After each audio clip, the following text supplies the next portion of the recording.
নমস্কার বন্ধুরা, আজকে আমি আপ্পাম বানাচ্ছি। ওই জন্য এখানে এই কাপে 2 কাপ, এই কাপটায় 2 কাপ সুজি আছে আর 1 কাপ দই আছে। আর এর মধ্যে অল্প লবণ, 1 চামচ চিনি দিয়ে আমি এটা গ্রাইন্ড করে নেব। আর এখানে ছোলার ডাল একটু রোস্ট করছি, রোস্ট করা হয়ে গেছে। এবার এটা আমি একটু গরম জলে কিছুক্ষণ এটা ভিজতে দেব, চাটনি হবে এটা।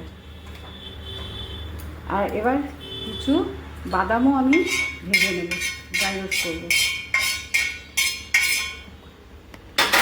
বাদামও নিয়েছি, এটাও ড্রাই রোস্ট করছি।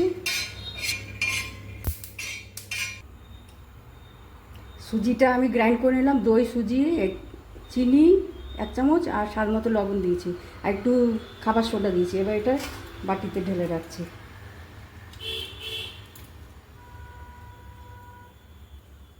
এটা 10 মিনিট ঢাকা দিয়ে রেখে তারপরে আমি বানাবো। এদিকে ছোলার ডালটাও ভিজে যাবে, বাদাম, এগুলো সব আমি চাটনি করতে হবে। এবার আমি তাওয়াটাতে একটু তেল লাগিয়েছি, এবারে 1 হাতা করে দেবো এটা।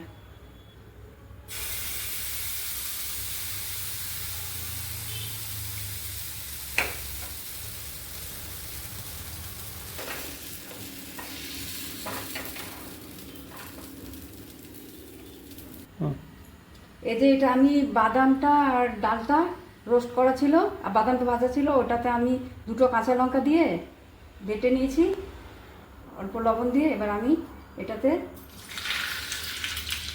একটু ছোপ লাগাচ্ছি, সর্ষের তেলে সর্ষে দিয়েছি। আমার কাছে এখন কারি পাতা নেই, কারি পাতা দিলে আরও ভালো টেস্ট হয়।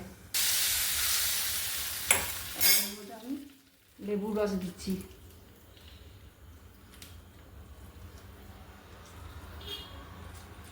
এক 1.5 চামচ লেবুর রস দিয়ে দিলাম, এতে টেস্ট লাগবে খেতে।